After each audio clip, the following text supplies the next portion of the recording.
Pedro Sánchez ha hecho caso a Alfonso Fernández Mañueco y ha elegido Salamanca para celebrar la próxima conferencia de presidentes a finales de julio. Una cita importante por los temas que se tratarán: despoblación, vacunas, recuperación económica, fondos europeos, y que no puede quedarse en una simple foto como otras reuniones anteriores. Salamanca tiene que ser el primer paso para que nuestro país comience a superar la crisis y también para hacer más fluidas las relaciones entre administraciones. La piedra dorada de la capital charra puede ser una oportunidad de oro para cambiar muchas cosas. Aquí arranca Cuestión de Prioridades.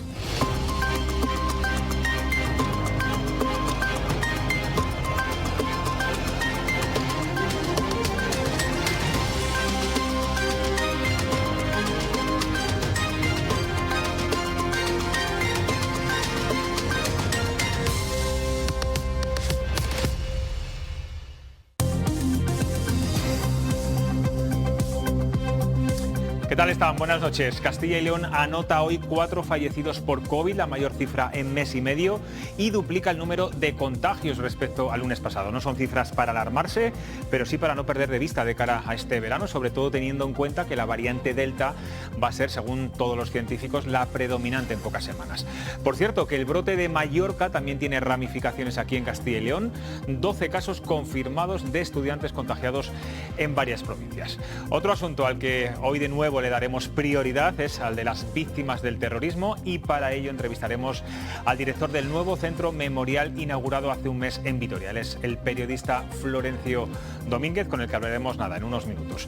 Ahora vamos a analizar con nuestros tertulianos de hoy la encuesta de Sigma 2 para Castilla y León Televisión sobre la intención de voto autonómico. Ru García Ribote, buenas noches. Hola, buenas noches. Bueno, el PP recuperaría la mayoría absoluta que perdió hace 2 legislaturas. Eso es, la situación cambiaría radicalmente si lo comparamos con el resultado de las elecciones del 2019.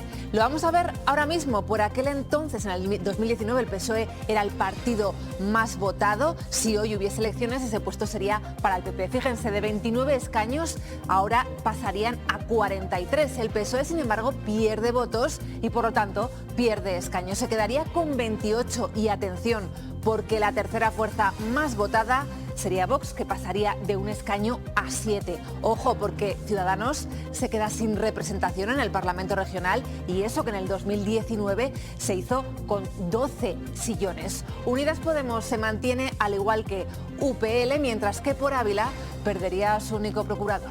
Vamos a la valoración de los políticos, algo a lo que normalmente todos suspenden. En este caso hay uno que aprueba con un 5.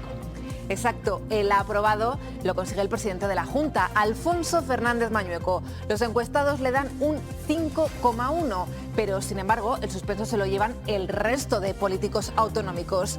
Igea suspende con un 4,6. También Tudanca, el líder socialista, con un 4,4. El procurador de por Ávila un 4,3. El de UPL un 3,8. Y los peor valorados son Pablo Fernández de Unidas Podemos y Fátima Pinacho de Vox. Optimistas son también los encuestados sobre el futuro del pacto de gobierno entre PP y Ciudadanos en nuestra comunidad.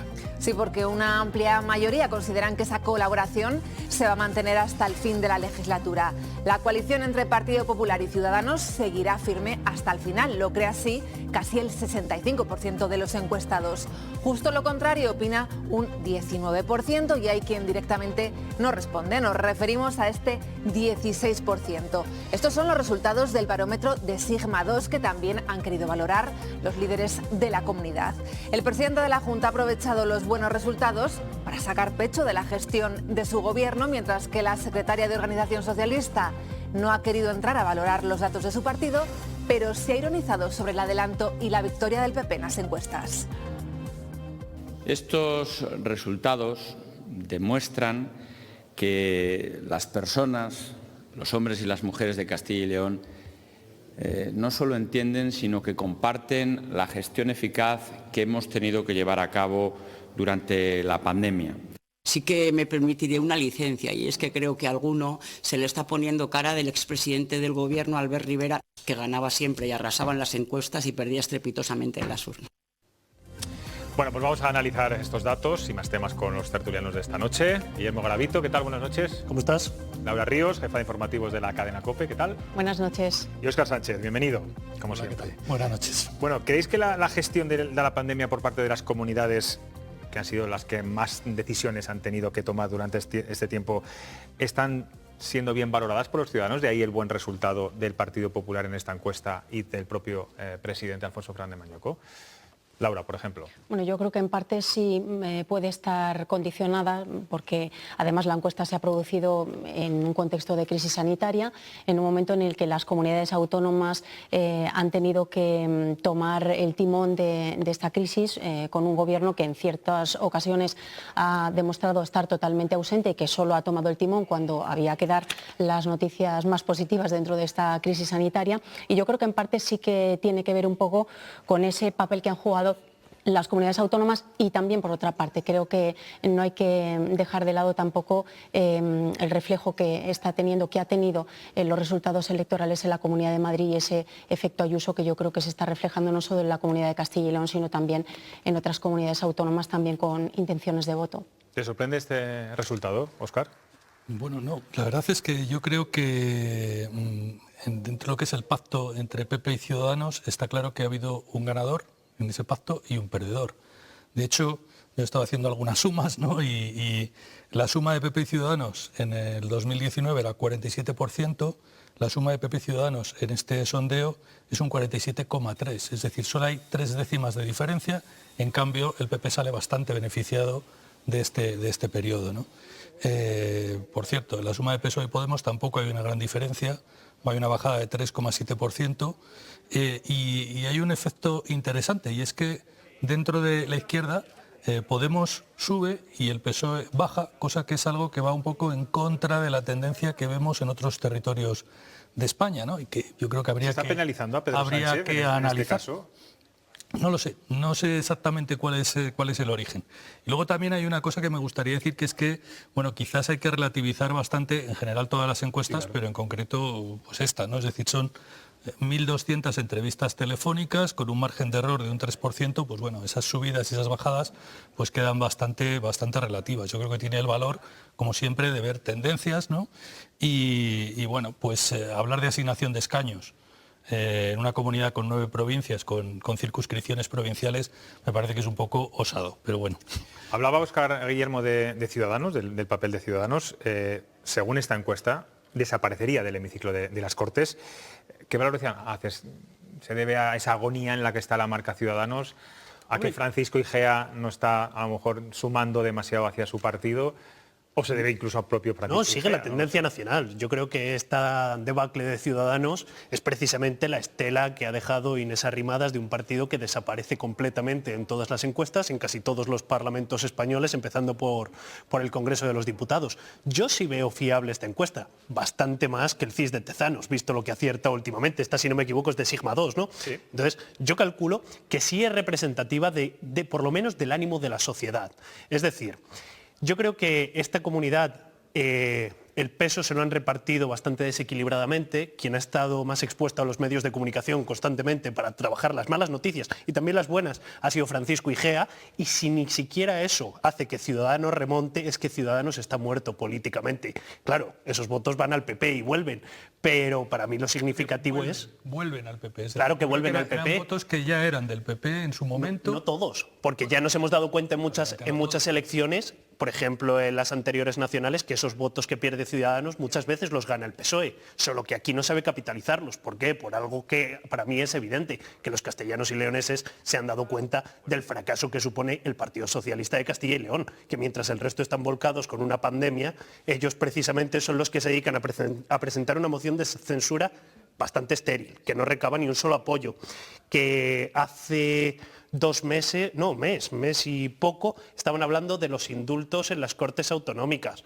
Es decir, los intereses no están con los de Castilla y León y mucho menos con lo de los ciudadanos de Castilla y León. Yo creo que aquí hay otra realidad y yo creo que aquí se está produciendo también un reflejo de lo que está ocurriendo en el conjunto de España y es esa reunificación, ¿no?, del centro derecha y siempre a costa de Ciudadanos, ¿no? De Ciudadanos aquí está claro cuál es su destino y va camino de la desaparición también aquí si se consolidan al final los resultados de esta encuesta, y ahí es verdad que el Partido Popular, estoy de acuerdo contigo, se está beneficiando en este caso de la salida de Ciudadanos, pero por otra parte, bueno, también consolida por otra parte el bipartidismo, ¿no? El Partido Socialista baja 6 puntos, pero está claro que Partido Popular y Partido Socialista, bueno, mantienen sus posiciones, aunque eso sí, con la mayoría del Partido Popular. Hablamos del destino de Ciudadanos. ¿Cuál es el destino de Francisco Igea una vez que su partido tiende a desaparecer y a no tener representación en la Cámara Legislativa? Pues esa es la gran pregunta, porque yo sinceramente creo que cuando uno una vez ya decide, las primeras veces siempre son las más complicadas, ¿no? Yo creo que cuando uno decide cambiarse de partido y lo hace una vez, ya no te importa hacerlo una tercera vez. Otra cosa es que el Partido Popular quiera admitirlo en sus filas, ¿no?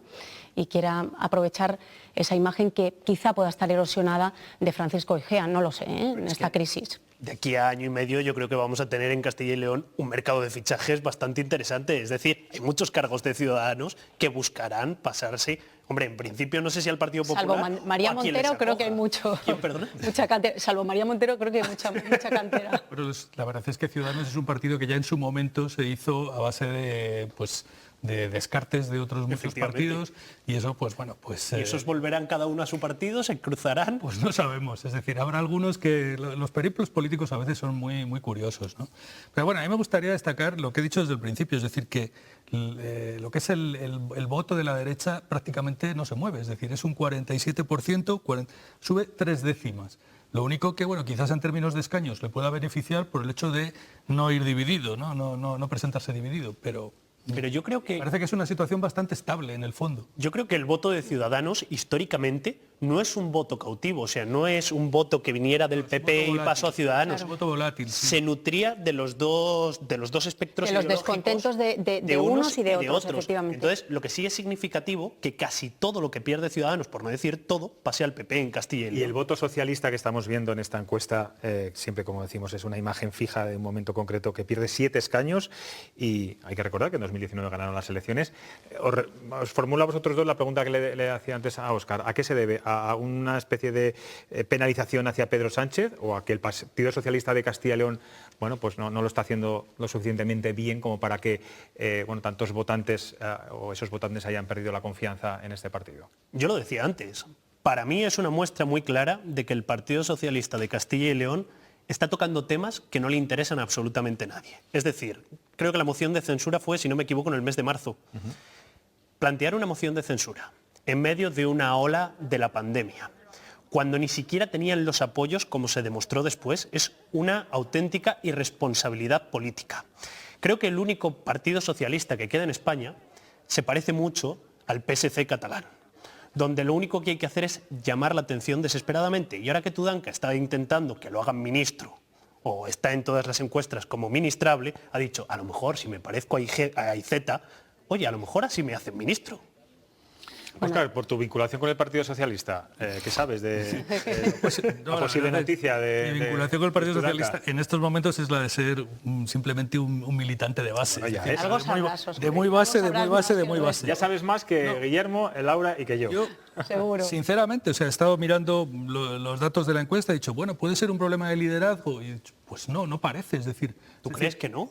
No, la verdad es que en esta encuesta Luis Tudanca está bien valorado por los votantes del Partido Socialista, que es lo que importa, es decir, la valoración general no, porque claro, normalmente los del PP no van a valorar bien a Luis Tudanca. Lógicamente. Lo que importa es la valoración por los del propio partido, pues está bien valorado por los del Partido Socialista, mejor incluso que el candidato de Podemos por los de su propio partido, ¿no?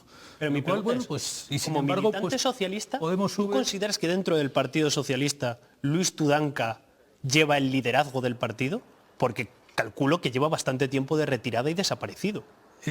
Yo creo que el Partido Socialista de Castilla y León lleva muchos años en la oposición y eso es algo que es muy malo para cualquier partido. Es decir, decía, creo que era Churchill, ¿no?, que la oposición es un invierno largo y frío y no hay mantas para todos, ¿no? Entonces, claro, pues aquí llevamos un invierno largo y frío de 30 años, ¿no? Entonces eso es lógico que tiene que afectar y ha afectado al Partido Socialista de Castilla y León. Lo que está claro es que también, vamos, mi impresión es que aquí Luis Tudanca, ya no hablo de liderazgos, yo creo que es una clara víctima del sanchismo. O sea, no solo porque se está castigando las siglas del Partido Socialista, sino por lo que apuntabas antes, esa moción de censura totalmente inmadura, extemporánea, que se ha presentado justo cuando se cumplía un año de pandemia, en un nuevo pico de la pandemia. Y yo creo que no se ha entendido y además Luis Tudanca se ha dejado llevar por las órdenes de Moncloa. O sea, el voto entre bloques, vamos a decirlo así, prácticamente no se mueve. Es decir, hay un ligero descenso de ese bloque de izquierda que está dentro del margen de error de la propia encuesta.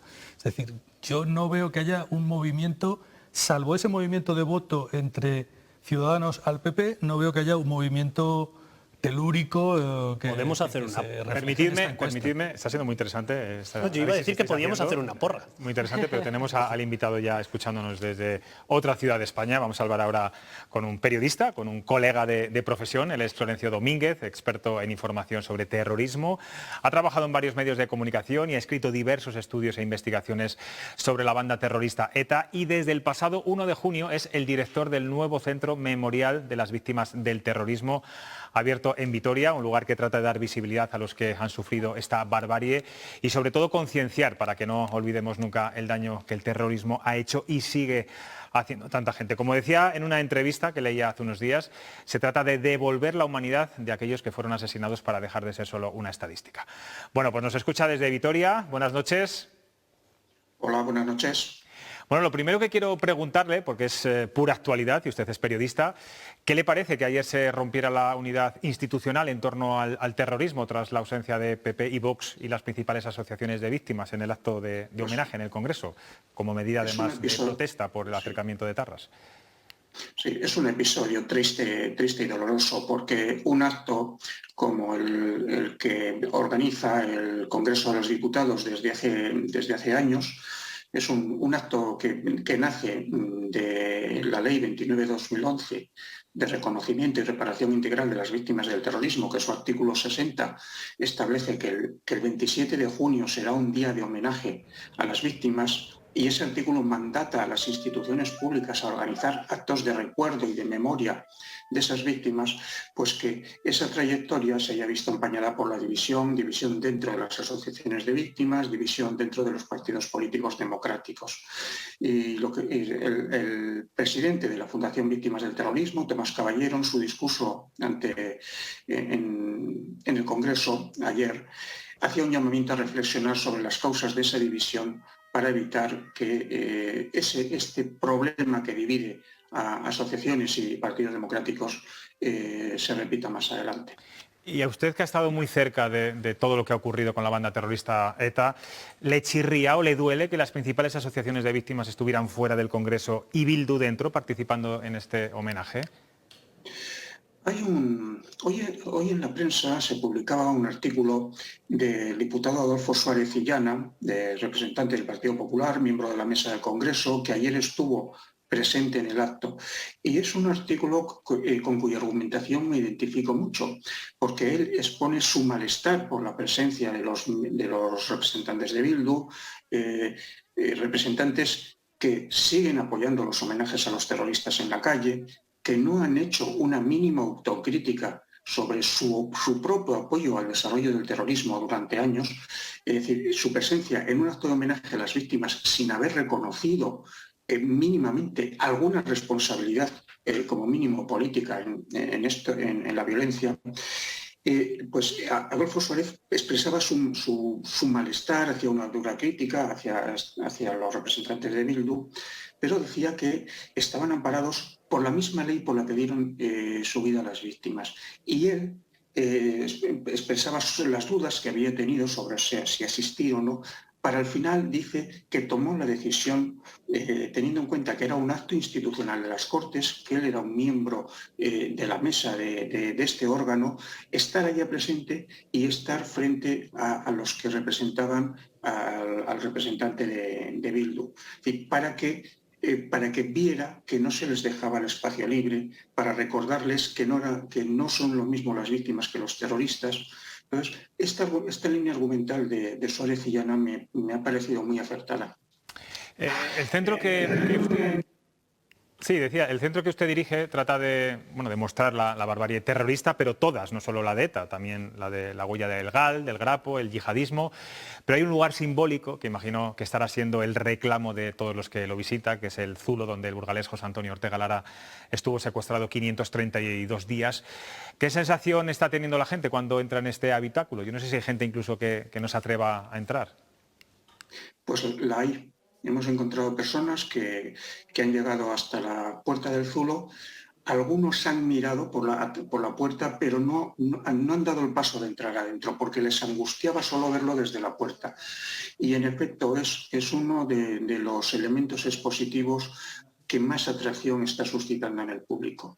La historia de la recreación de este Zulo nació en el seno de una comisión de expertos que constituyó el gobierno a finales del año 2014 con la misión de hacer un informe sobre cómo tenía que organizarse el centro memorial. Entonces, esa comisión, entre las diversas propuestas que presentó, una de ellas fue que hubiera una recreación del Zulo de Ortega Lara.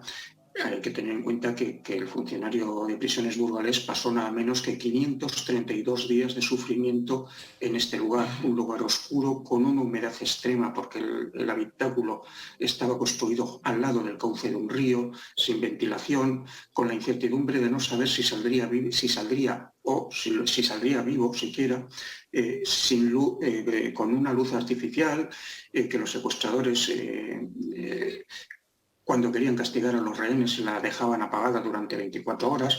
Bueno, pues esa propuesta de la comisión de expertos se llevó a cabo. Y luego, ante algunas dudas, pues fue a los que formamos parte del equipo del Centro Memorial, fue muy importante la opinión de otro secuestrado que nos aconsejó vivamente que ese Zulo fuera visitable por los ciudadanos, porque era la forma de que tuvieran por un momento la misma vivencia que habían tenido todos aquellos que han sido privados de libertad en circunstancias tan dramáticas. Si no me equivoco, señor Domínguez, Julio Iglesias Zamora fue uno de ellos, ¿no? El empresario que también estuvo secuestrado 116 días. Estuvo con anterioridad en el mismo Zulo en el que más tarde estuvo José Antonio Ortega Lara. Aunque entre la estancia de uno y otro los terroristas hicieron algunas reformas, pero en lo sustancial no cambiaba gran cosa. ¿Le gustaría que José Antonio Ortega Lara visitara el centro o no es necesario? Bueno, al señor Ortega Lara hay que tratarle con el máximo respeto, que si nos gustaría estaríamos encantados de poder decir que su sacrificio está sirviendo para concienciar a muchos ciudadanos y muchos jóvenes. Ahora, yo entendería que el señor Ortega Lara pues tuviera reparos por las vivencias que eso le puede hacer aflorar, por los recuerdos tan duros que visitar un sitio similar en el que él estuvo privado de cautiverio nada menos que durante 532 días pueden hacer aflorar situaciones muy incómodas en lo personal y muy duras psicológicamente. Entonces, yo comprendo que quiera mantener la distancia. Me parece muy lógico. Es totalmente comprensible. Muchas víctimas de ETA se quejan del olvido. Entrevistamos la semana pasada aquí al presidente de la AVT de Castilla y León, a Sebastián Nogales, y reconocía que los jóvenes, los estudiantes, cuando va a darles charlas, conocen mejor ahora mismo, tienen más presente el yihadismo y la guerra civil que lo que hizo ETA. ¿Este centro de alguna manera puede dar la vuelta a este desconocimiento o es algo que depende de otros muchos factores? Esa percepción del presidente de la Asociación de Víctimas de Castilla y León, Sebastián Nogales, con el que estuve ayer precisamente en Madrid, es muy acertada. Es decir, los jóvenes los que tienen hasta 25 años, incluso algunos más, no han tenido como adultos vivencias personales de actividad terrorista de ETA ni del Grapo. El último asesinato de ETA en el Grapo, de ETA en España, tuvo lugar en 2009. El último asesinato del Grapo se produjo en el año 2006. Entonces, los que están ahora empezando en el mercado de trabajo, están en la universidad, en las escuelas, no lo han vivido y por tanto no tienen conocimiento directo. Por eso, para cambiar esa situación, es importante que se lleve a las escuelas dos cosas. Primero, una enseñanza sobre lo que ha supuesto la historia del terrorismo en España, que llevamos ya 60 años desde la primera víctima reconocida, en 1960, sobre lo que ha supuesto la historia del terrorismo, sobre las víctimas y el daño personal, el daño económico, el desafío político que ha supuesto, la capacidad desestabilizadora que ha tenido, y eso se tiene que enseñar en las escuelas, junto con el testimonio directo de las víctimas, que tiene una gran capacidad de generar empatía y de llegar a las emociones de los oyentes. Precisamente hace unos días la Junta de Castilla y León creo que ha firmado un acuerdo con la Asociación de Víctimas para llevar esos testimonios a las escuelas y casualmente esta misma mañana del Centro Memorial hemos estado hablando con responsables del Departamento de Educación de Castilla y León para ver la forma de poner en marcha iniciativas conjuntas encaminadas a facilitar la enseñanza de la historia del terrorismo y de sus víctimas en las escuelas. ¿Y cree que los primeros que tienen que visitar el centro son los propios vascos? ¿Cree que de alguna forma son los que antes han querido olvidar a ETA por circunstancias diversas? Bueno, la ley que crea el Centro Memorial, que es también la ley 29/2011 que citaba antes, establece que la sede de esta fundación pública, es una fundación pública que está adscrita al Ministerio del Interior, tenía que estar en el País Vasco. No señalaban que era ciudad, pero sí establecía que fuera en el País Vasco. Y eso tenía un mensaje claro, es decir, tenía que estar en el País Vasco porque el País Vasco había sido el foco del terrorismo más destructivo, con más potencial desestabilizador, que más ha impactado en la sociedad española durante medio siglo. Entonces, los legisladores, todos porque se aprobó por unanimidad, consideraron relevante que estuviera ubicada en el País Vasco.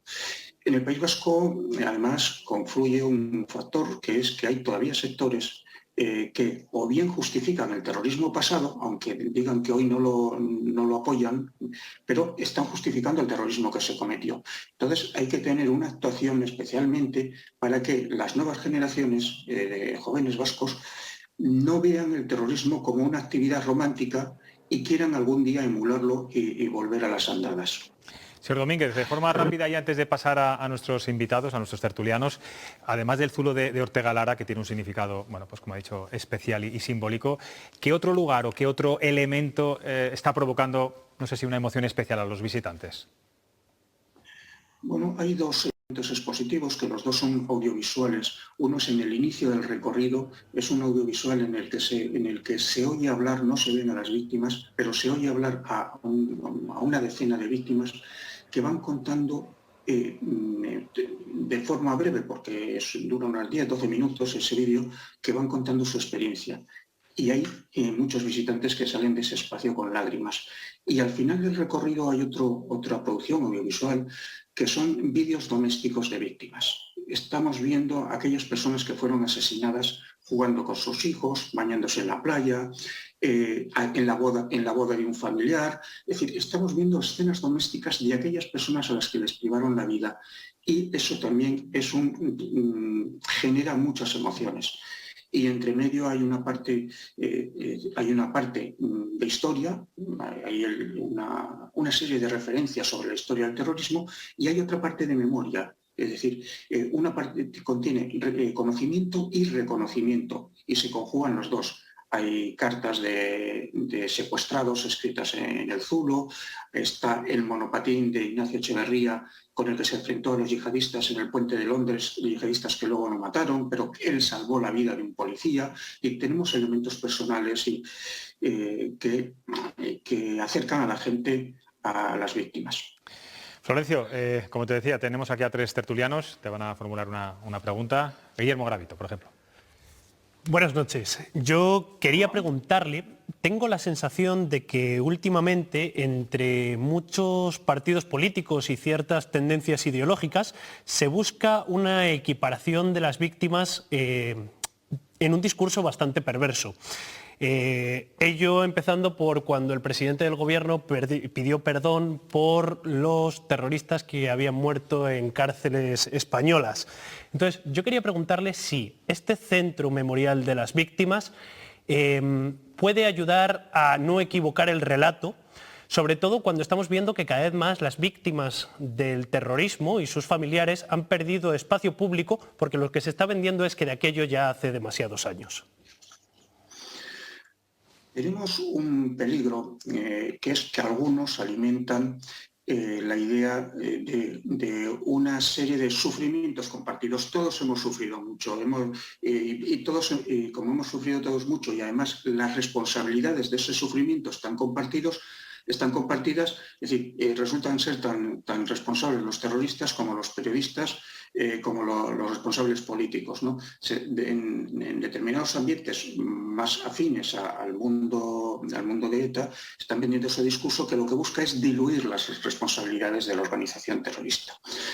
El Centro Memorial lo que tiene es una línea deslegitimadora del terrorismo, sea el pasado, sea el presente, de los diversos grupos terroristas, porque ETA ha sido es el más conocido, es el que ha tenido mayor capacidad de destrucción, pero hay otros grupos que no han sido menores. Es decir, tenemos al Grapo, que habitualmente no lo tenemos muy presente en la vida pública, afortunadamente, como el grupo terrorista desaparecido, pero es un grupo terrorista que ha cometido casi 3 veces más asesinatos que la Baader-Meinhof alemana.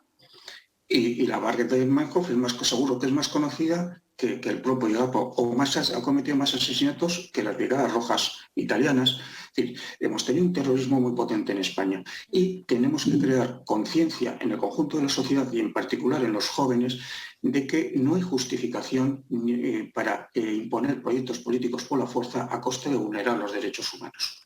Laura. Buenas noches. Quería preguntarle sobre todo cuando se producen hechos que chocan y afectan fundamentalmente a la sociedad, siempre se nos aconseja y se nos apela a la prudencia y a la mesura para que no se legisle en caliente. Bien, ya ha pasado un tiempo, usted ha hecho mención además que el último atentado de la banda terrorista ETA se produjo en el año 2009, si no me equivoco.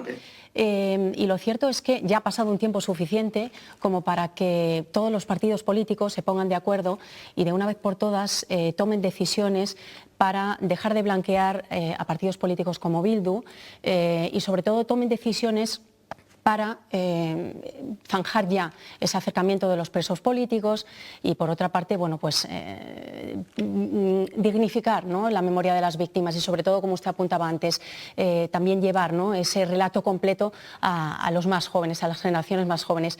¿Por qué no hay valentía a la hora de tomar estas decisiones?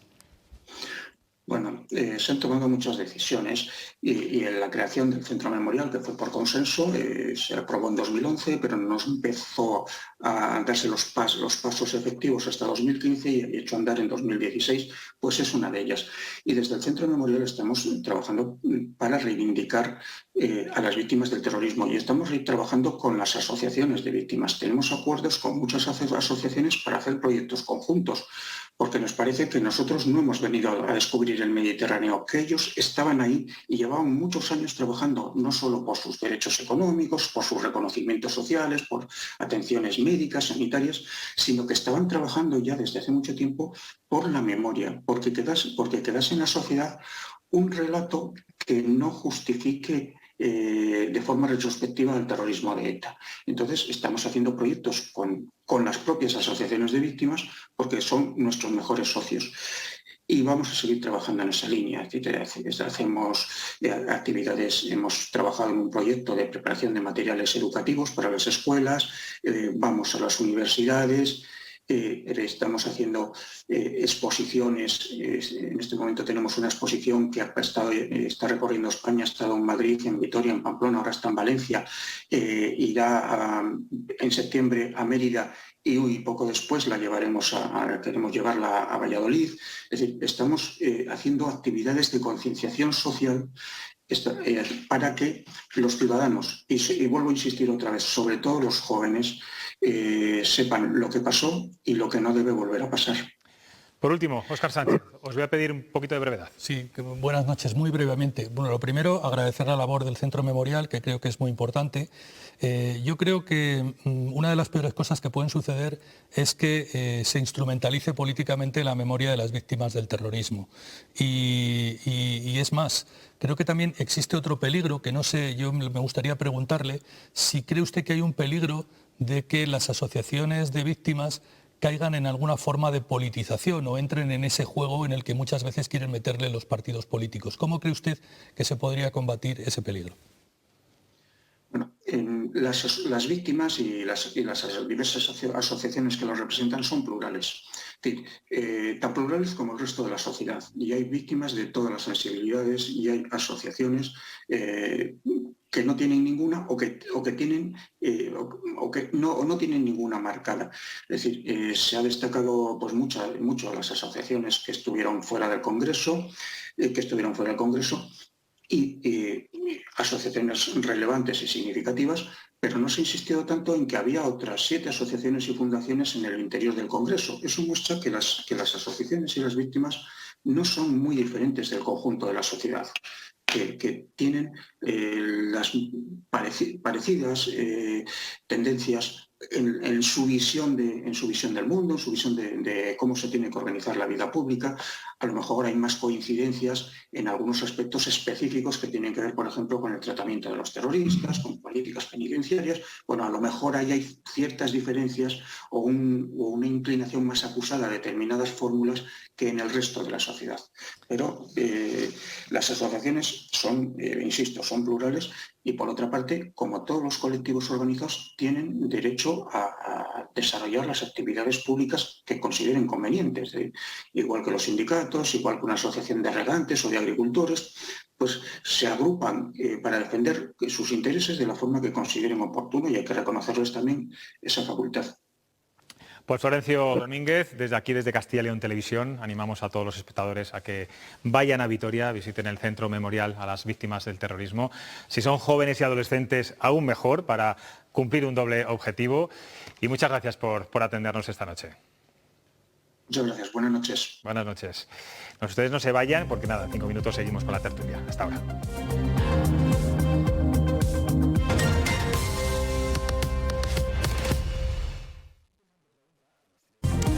Las 10 y 12 minutos, seguimos en directo. Llevamos 3 días sin que la mascarilla sea obligatoria al aire libre, pero bueno, no hay más que mirar a nuestro alrededor para comprobar que la seguimos llevando puesta, ya sea por miedo, por prudencia, por vergüenza.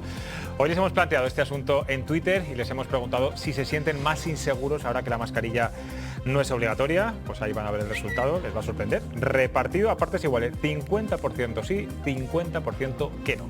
La verdad es que pocas veces nos había ocurrido este empate. Os pregunto, ¿lleváis la mascarilla? Y si no es así, o si es así, ¿os sentís inseguros, más inseguros que antes cuando vais caminando por la calle? Guillermo.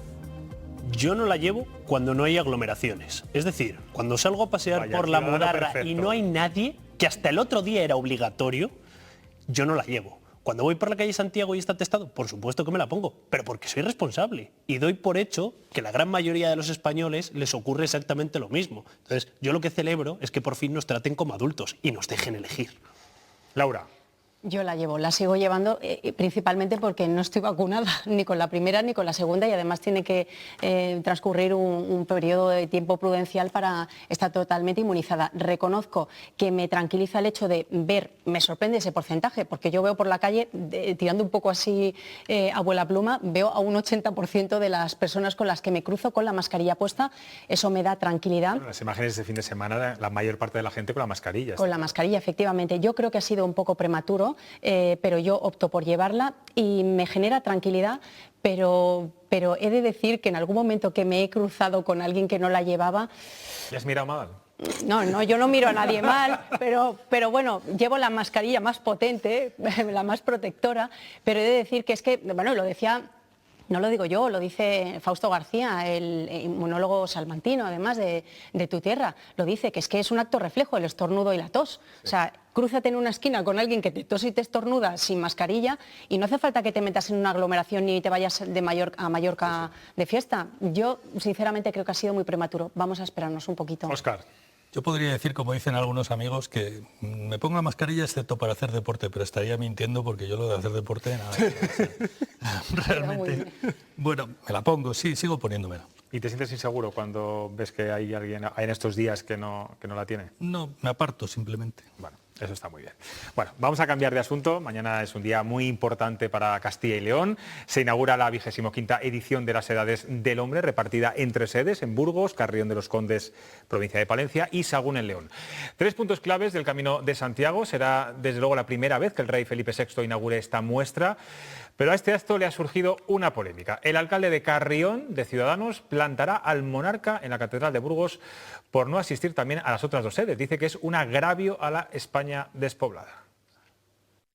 Siempre que ha habido varias sedes, la Casa Real ha visitado todas las sedes y ha inaugurado todas las sedes. El hecho de que ahora en estos momentos, como todos conocemos, la España tan mal llamada vaciada, el mundo rural, pues consideramos que es un agravio hacia ella, ¿no? Por supuesto, no se trata de orgullo ni se trata de desprecio hacia su majestad. Laura, ¿qué te parece lo que dice José Manuel Otero, que es el nombre del alcalde de Carrión?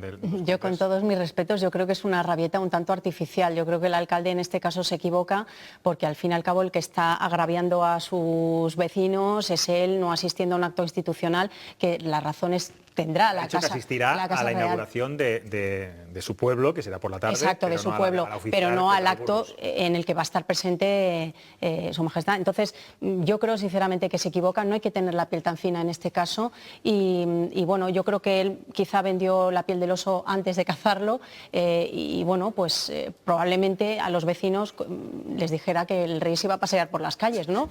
Entonces, luego se ha encontrado pues que no ha sido así. Yo creo que ha sido eso, pero no hay que ser tampoco tan... A ver si se había montado un bienvenido Mr. Marshall. Y a todos les había prometido que iba a llegar el rey y le iba a hacer las peticiones. Y ahora...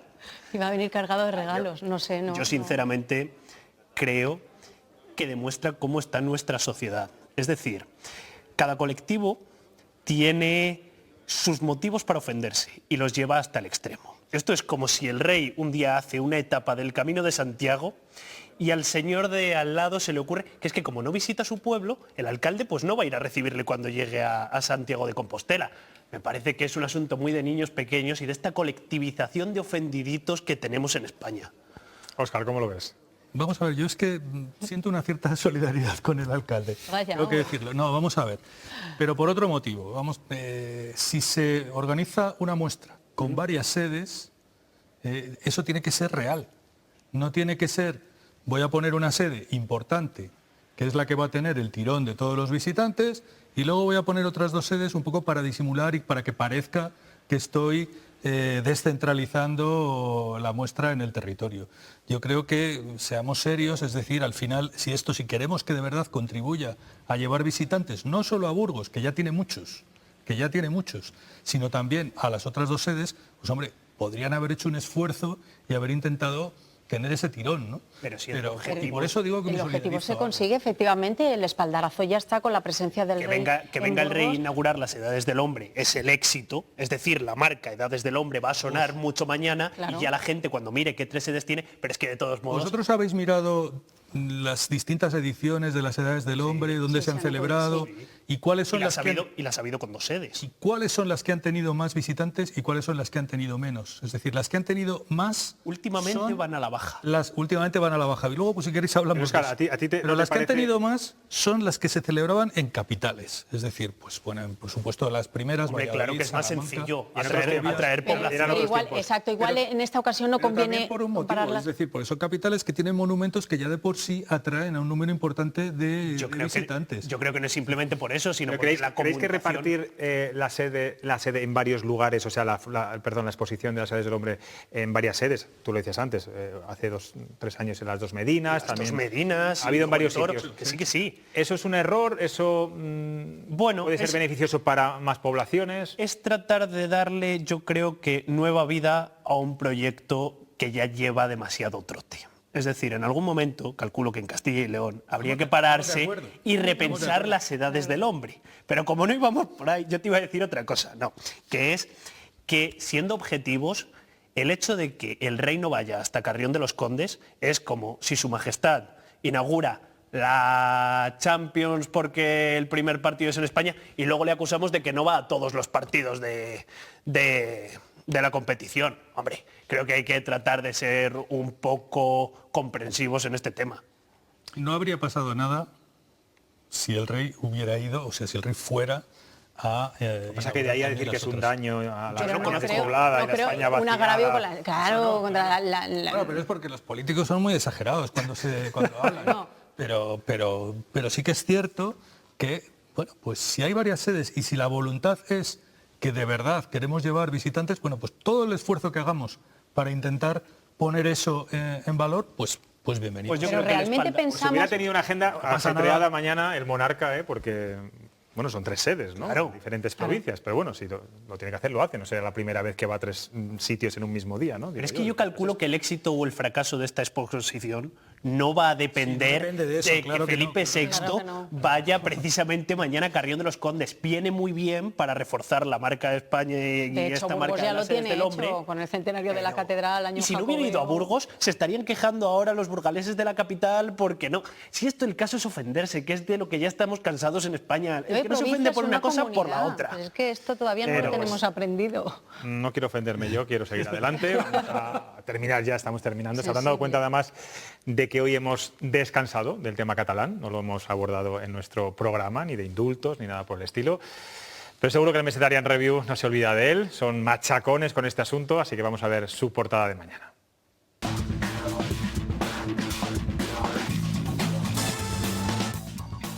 Buenas noches, José Luis. Que das color a lo gris. La edición de mañana de Mesetarian Review... Perdón. Dime. ¿Qué te han detenido y de qué te acusan? Ah, diste positivo en la alcoholemia. Agresión a la autoridad, injurias, amenazas, robo con fuerza, allanamiento de morada, falsedad documental, estafa, evasión de capitales y cohecho. No te preocupes, no tiene importancia. No hace falta que llames al abogado. Tú di simplemente que lo hiciste todo por la independencia de Cataluña. Y todos esos delitos se desvanecerán como piedras en el camino. En Mesetarian Review, nuestro horizonte es... Bueno, al final lo hemos abordado. Vamos. Y además, vamos, dignamente. Dignamente, ¿no? Bueno, mañana seguiremos hablando de Cataluña seguramente. Hoy ha habido una imagen, que la habréis visto todos, que es la de Pere Aragonés recibiendo a los expresos del proceso con honores, ¿no? Bueno, es un tema desde luego para debatir, pero no nos da tiempo ya. ¿Quieres decir una frase? No, yo iba a decir que... ¿Y la foto que le han hecho al lado del rey? Porque al final sí han coincidido y se han saludado, ¿desde hoy o es de ayer? Bueno, él hoy ha querido no estar junto al rey. Pero al final le han sacado la foto. Bueno, creo. Pero la intención era... Le hacía falta un taburete. Hacer ese desplante y... Otro agraviado. Otro ofendidito, No hay ¿no? más que agraviados en esta vida. Lo importante es que ha estado. Bueno, compañeros, Guillermo, Laura, Óscar, un placer. Nos vemos en Encantada. breve por aquí y a ustedes mañana a las 9:30, como siempre, aquí en Cuestión de Prioridades. Descansen y disfruten.